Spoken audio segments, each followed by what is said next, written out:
Hey guys, today we're out here in this field because I want to talk about plant characteristics.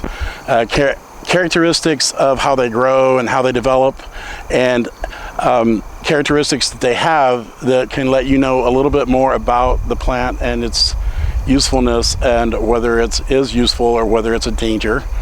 And so stick around, and we're going to wander through this field for a little while, and we're going to talk about plant characteristics and how they can help you have a better understanding of your environment.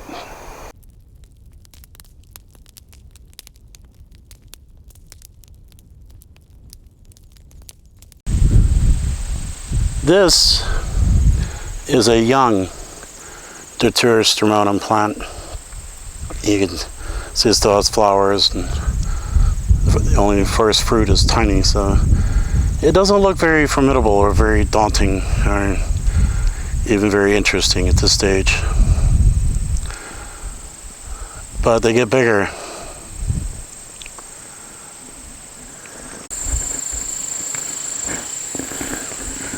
This is a much more mature Datura stramonium plant. As you can see, the flowers are gone and they've all been fertilized except for this one. Most of them have become fruit. It has very few flowers left to go, maybe a few here and there.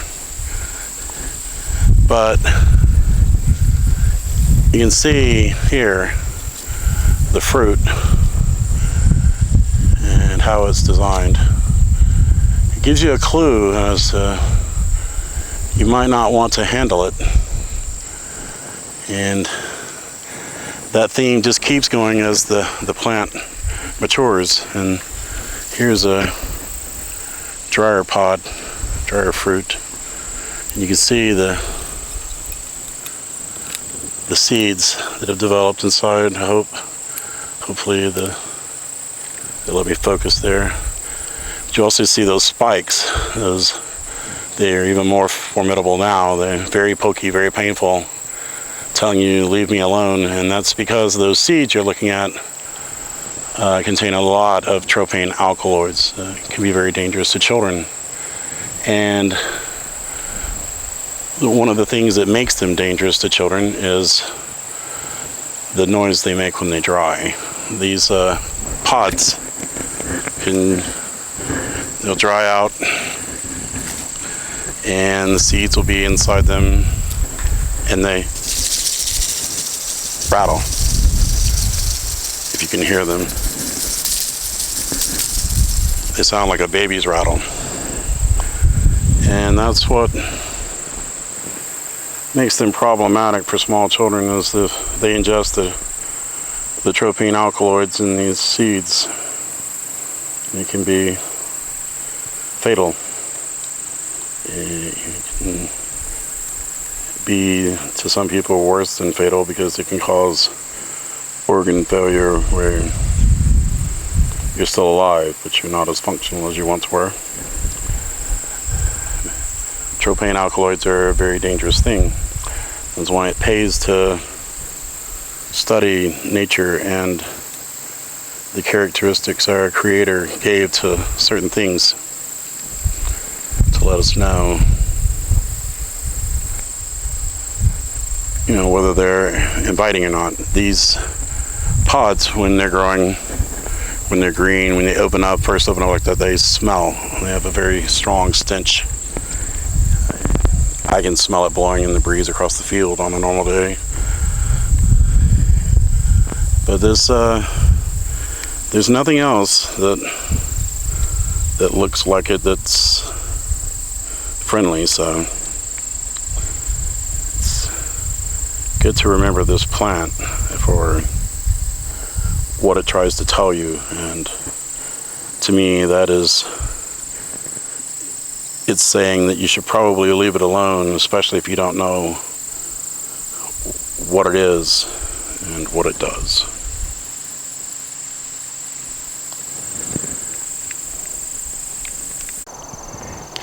And then, by comparison to the fruit of the Datura, the ripe fruit of the passiflora plant is much less daunting, much less threatening, less off-putting. more smooth, more inviting. And we'll go a little deeper into that. And this is a black walnut tree. If the winds from Ian will give me a break for a minute, you might be able to recognize the leaves, how they grow, the pattern they grow in. Very distinctive. No other tree in this area grows this way or produces these big green balls. There's lots of these here on the ground.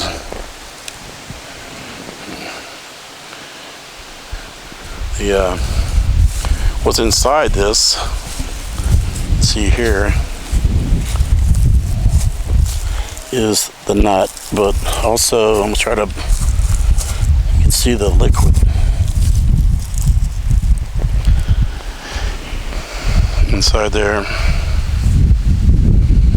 maybe if it'll behave. It just doesn't want to focus. There we go. But that liquid is actually a pretty good dye. You can dye things light brown with a dye cloth, light brown, so it looks, dye white cloth like that, it makes it more subdued in color. But that's the nut inside there, and we're going to gather a few, or I'm going to gather a few, and we'll set up the camera in a different area and I'll go into more about the black walnuts. But just to put it out there, much like the passiflora and muscadines, there's nothing off-putting about these. There's no horrid stench when you remove them. You'll see how it'll make a light brown stain. Use them for staining lots of things in my childhood, and we use them to stain our coney bear traps and stuff like that when we were trapping. So used it to dye white shirts brown. Cool stuff. But the characteristics in this case that I want to point out is that it's round and smooth and not spiky, and the tree itself doesn't have any self-defense mechanisms. There's nothing off-putting about it, the way it grows. And you see, hopefully you can see how it grows in clusters. That's looking up at the sky doesn't always work out well. Maybe you can see them over there on the other limb growing. Let's see if I can zoom, and you can see some of them maybe. Some growing here. But there's nothing about these that say leave me alone, don't mess with me. You know, they don't hurt, the dye doesn't sting, it doesn't stink. It's soft and you don't get hurt when you squeeze it or break it open. So in relation to this video, that's the main characteristics I was trying to bring to mind. Although they can be painful when they land on your head when they fall, especially on windy days like this one. So watch for that.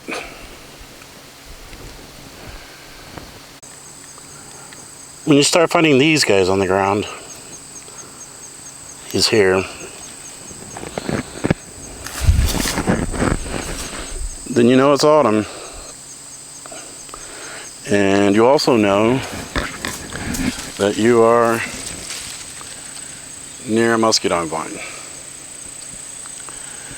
And if you know anything at all about grapes, you may recognize the leaves as heart-shaped leaves of the Muscadine vine as being a type of grape. they have their own characteristics that kind of let you know that they're alright. They're smooth, there's no spikes on the fruit, there's no spikes on the leaves, and if you pop one open, try to do this slowly, not shoot it across the field.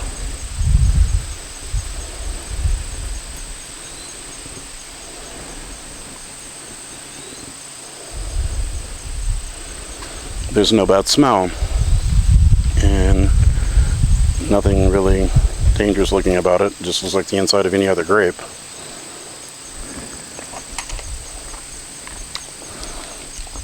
But it doesn't taste like every other grape. It just tastes like muscadines, scuppernines, or scuppernongs, whatever. Have a very similar flavor. But this is another one to kind of pay attention to the characteristics there, as you can see, and let you know they're alright, that they're not off-putting. They don't have a stench. They don't have any self-defense mechanisms. It's a pretty good one to go with. And always do the basic allergy test. If you have any food allergies, it's just a good idea no matter what you're trying in the wild. But for many, many, many years, my ancestors have been reading the Muscadine vines here in the Tennessee hills, and tradition I love continuing.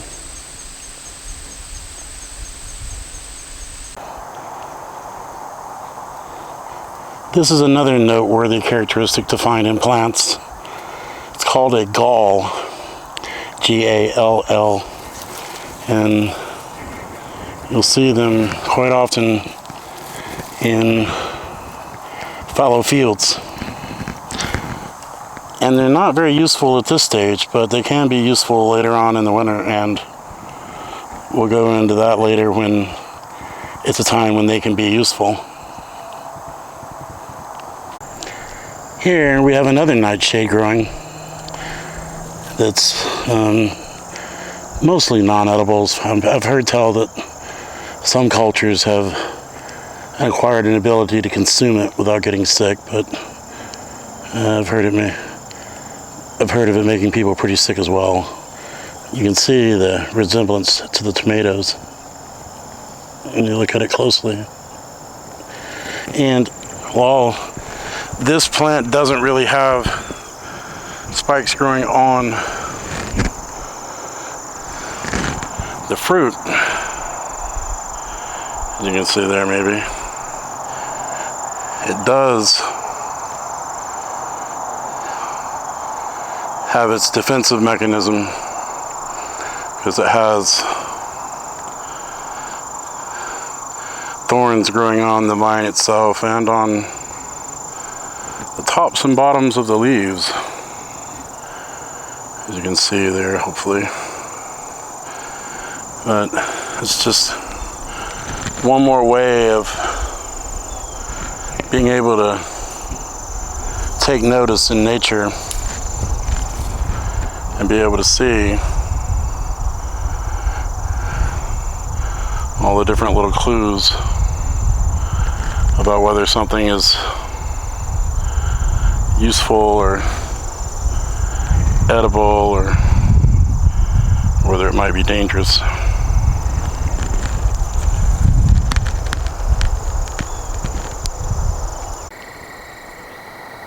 By the time you've seen a few different nightshade plants growing in the wild, you'll start to notice a commonality theme with the shapes of their leaves and in the defensive mechanisms of the ones that are best left alone.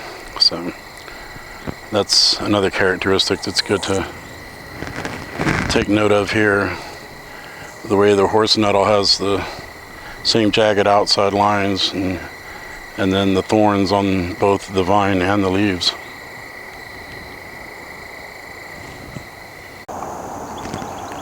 And here, having all three of them side by side, the passiflora, the walnuts, and the datura, you see the colors are similar. and maybe the overall shape's a little similar.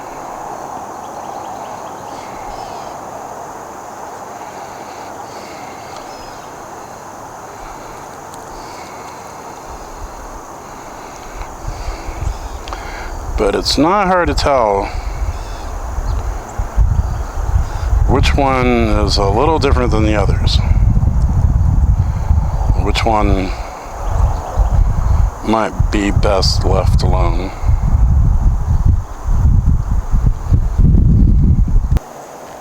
Hickory nuts are another type of nut we have here in this area, and you can see they have some similarities to the walnuts, and they start out green and their husks turning brown over time, but they're structurally very different as far as how their husks are. There's no pith on the inside. It's just a wooden husk that